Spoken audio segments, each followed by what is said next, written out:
हाँ जी स्टूडेंट्स, आज हमने ना हाइड्रोजन बॉन्ड के बारे में पढ़ना है। ठीक है, तो हाइड्रोजन बॉन्ड क्या होता है कि when hydrogen atom is bonded to atoms of highly electronegative elements such as fluorine, oxygen और nitrogen, then the hydrogen atom forms a weak bond with the electronegative atom of another molecule. उस weak bond को हम क्या बोलते हैं? Hydrogen bond. ठीक है, जैसे हमारे पास एग्जाम्पल यहाँ पे आपका हाइड्रोजन बॉन्ड हो गया कि फॉर एग्जाम्पल ये आप हाइड्रोजन बॉन्डिंग की ये भी लिख सकते हो definition. The attractive force which bind hydrogen atom of one molecule with electronegative atom of another molecule is called hydrogen bond और हाइड्रोजन बॉन्ड। मतलब एक अट्रैक्टिव फोर्स जो हाइड्रोजन को एक इलेक्ट्रोनेगेटिव एटम के साथ क्या करती है? बाइंड करती है। उस फोर्स को हम क्या बोलते हैं? Hydrogen bond. और जैसे हमारे पास एग्जांपल है, देखो हाइड्रोजन फ्लोराइड है। मैं आपको एक एग्जांपल के थ्रू समझा देती हूँ कि हमारे पास एग्जांपल ले रही हूँ मैं हाइड्रोजन फ्लोरीन। हमें पता है फ्लोरीन इस ज़्यादा इलेक्ट्रोनेगेटिव है, तो जो फ्लोरीन दोनों ने क्या करनी है? एक पेयर ऑफ इलेक्ट्रॉन को क्या करना है? शेयर करना है। हाइड्रोजन के वैलेंस शेल में 1 इलेक्ट्रॉन है, फ्लोरीन के वैलेंस शेल में 7 इलेक्ट्रॉन है। टू कंप्लीट इट्स ऑक्टेट जो फ्लोरीन है वो शेयर करता है, और हाइड्रोजन ने अपना डुप्लेट कंप्लीट करना है तो हाइड्रोजन अपने एक इलेक्ट्रॉन को शेयर करता है। एज अ रिजल्ट इनके बीच में क्या हो जाता है? ये शेयरिंग पार्ट हो जाता है। ठीक है, बट जो फ्लोरीन है उसका साइज क्या है? स्मॉल है, साइज स्मॉल है, एंड मैक्सिमम टेंडेंसी है या क्या तो ग्रेटर टेंडेंसी है to achieve noble gas configuration. तो फ्लोरीन है उसकी मतलब एक तो साइज स्मॉल है, दूसरा उसकी नोबल गैस कन्फिग्रेशन को अचीव करने की टेंडेंसी ज़्यादा है। तो उस वजह से क्या होता है कि फ्लोरीन का जो न्यूक्लियस है वो इस शेयर पेयर को अपनी तरफ क्या कर लेता है? अट्रैक्ट कर लेता है। एज अ रिजल्ट इनके बीच में जो कोवैलेंट बॉन्ड बनता है वो किसकी तरफ शिफ्ट हो जाता है? फ्लोरीन की वजह। तो एज अ रिजल्ट फ्लोरीन के ऊपर क्या जाता है? स्लाइटली नेगेटिव चार्ज, और हाइड्रोजन के ऊपर क्या जाता है? Slightly positive charge. तो ऐसे जब हम बहुत सारे हाइड्रोजन फ्लोराइड के मॉलिक्यूल्स को आपस में क्या करेंगे? लिखेंगे, या हाइड्रोजन फ्लोराइड के मॉलिक्यूल अरेंज होते हैं तो इसमें हाइड्रोजन के ऊपर पॉजिटिव चार्ज और फ्लोरीन के ऊपर नेगेटिव चार्ज आ जाता है। तो एक का नेगेटिव एंड दूसरे के पॉजिटिव एंड को क्या करता है? अट्रैक्ट करता है। मतलब फ्लोरीन का नेगेटिव एंड इसके फ्लोर को अट्रैक्ट करता है, और इनके बीच में ये जो अट्रैक्टिव फोर्स प्रोड्यूस होती है, ये जो अट्रैक्टिव फोर्स बनती है, उस अट्रैक्टिव फोर्स को हम किसका नाम देते हैं? हाइड्रोजन बॉन्ड का क्या देते हैं? नाम देते हैं। ठीक है, आई होप अब आपको समझ आ गया होगा कि हाइड्रोजन बॉन्ड क्या होता है।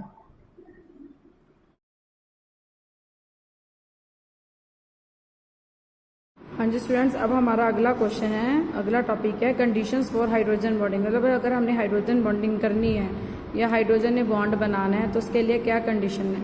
तो पहली कंडीशन क्या है कि highly electronegativity of the atom bonded to hydrogen. मतलब जो एटम हाइड्रोजन के साथ हाइड्रोजन बॉन्डिंग बना रहा है वो हाईली इलेक्ट्रोनेगेटिव होना चाहिए। जैसे हमारे पास फ्लोरीन, ऑक्सीजन और नाइट्रोजन है, ये क्या बनाते हैं? हाइड्रोजन बॉन्ड बनाते हैं हाइड्रोजन के साथ, बिकॉज ये यार ज़्यादा इलेक्ट्रोनेगेटिव है। इनसे कौन कौन से बॉन्ड बनाते हैं? Fluorine hydrogen fluoride, oxygen water, और नाइट्रोजन क्या बनाता है? अमोनिया बनाता है। सेकंड कंडीशन क्या है? Small size of electronegative atom. मतलब जिस इलेक्ट्रोनेगेटिव एटम ने हाइड्रोजन के साथ बॉन्ड बनाना है उसका साइज स्मॉल होना चाहिए। The size of electronegative atom should be quite small. This is due to fact that smaller the size of electronegative atom greater will be the attractive force for the bonded electron pair. मतलब जितना atom का size small होगा उसका bond pair को अपने तरफ attract करने की कैपेसिटी उतनी ही ज़्यादा होगी, जिस cause greater polarity of the bond. जिससे बॉन्ड है वो ज़्यादा क्या बन जाता है? पोलर बन जाता है। जैसे हमारे पास अमोनिया, उसकी हाइड्रोजन बॉन्डिंग बट जो HCl है वो हाइड्रोजन बॉन्डिंग शो नहीं करता, बिकॉज जो नाइट्रोजन और क्लोरीन में सेम इलेक्ट्रॉन एक्टिविटी है, बट जो हाइड्रोजन है वो क्लोरीन के साथ बॉन्ड क्यों नहीं बना पाता? बिकॉज जो क्लोरीन है उसका साइज क्या है? बिग है as comparison to nitrogen. Okay,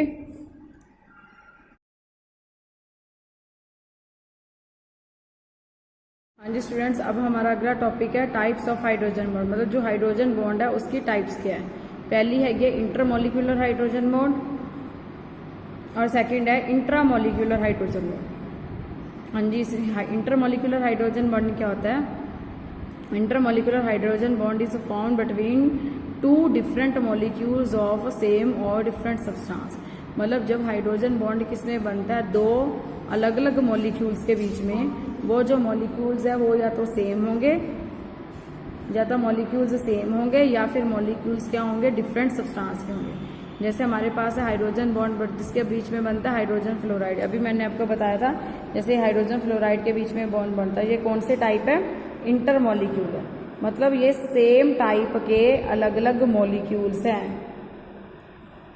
intermolecular क्या है? हाइड्रोजन बॉन्डिंग है, ठीक है। या फिर क्या करता है, hydrogen bond in alcohol and water molecule, ठीक है। जैसे अल्कोहल का हमारे क्या फार्मूला, जैसे C2H5OH ये है, ठीक है। और वाटर का फार्मूला क्या है?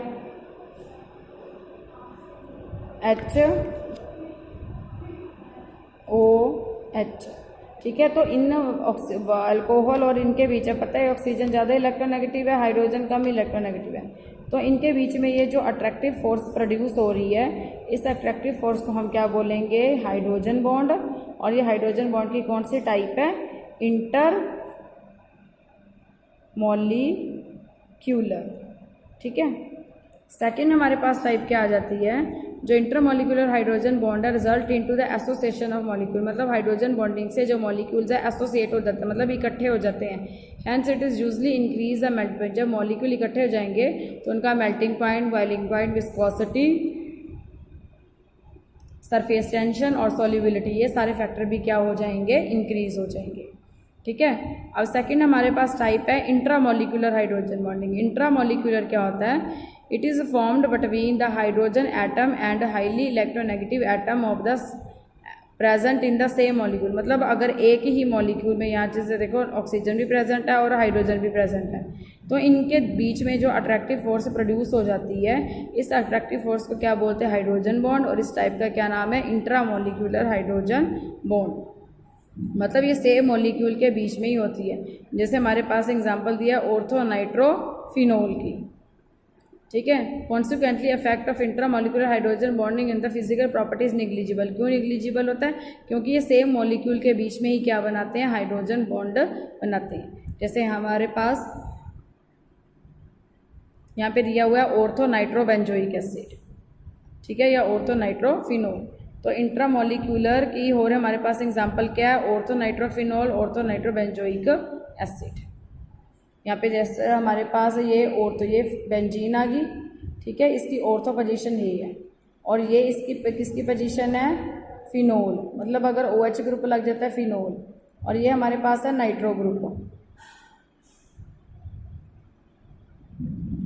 अब ये वाला हाइड्रोजन स्लाइटली पॉजिटिव चार्ज है, ये वाला ऑक्सीजन नेगेटिव चार्ज है, और इन दोनों के बीच में अगर बॉन्डिंग हो जाती है, अट्रैक्टिव फोर्स प्रोड्यूस हो जाती है, तो इसका क्या नाम है? इंट्रा मॉलिक्यूलर हाइड्रोजन बॉन्ड, इसका क्या नाम है? Okay.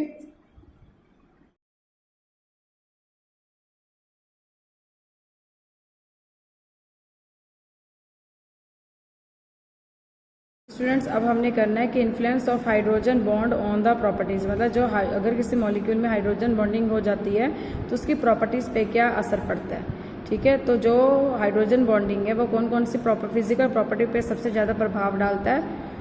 Melting point, boiling point, solubility, ठीक है, और उनकी फिजिकल स्टेट में।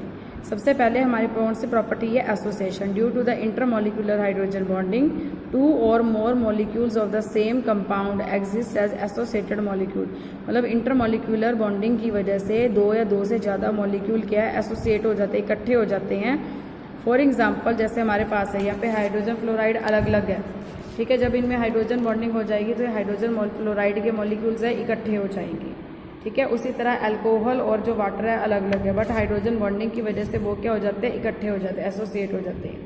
उसी तरह हमें एग्जांपल दिया जैसे कार्बोक्सिलिक एसिड है, it exist as dimer even in the vapour state. Vapour state में वो डाइमर की फॉर्म में एग्जिस्ट करता है।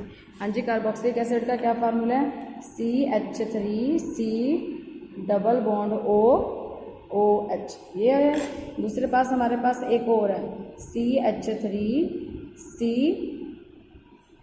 डबल बॉन्ड OH, ठीक है। अब इसमें ज़्यादा इलेक्ट्रोनेगेटिव कौन है, ये, इसमें यहाँ पे आ गया पॉजिटिव चार्ज, यहाँ पे पॉजिटिव चार्ज है, यहाँ पे क्या नेगेटिव चार्ज है।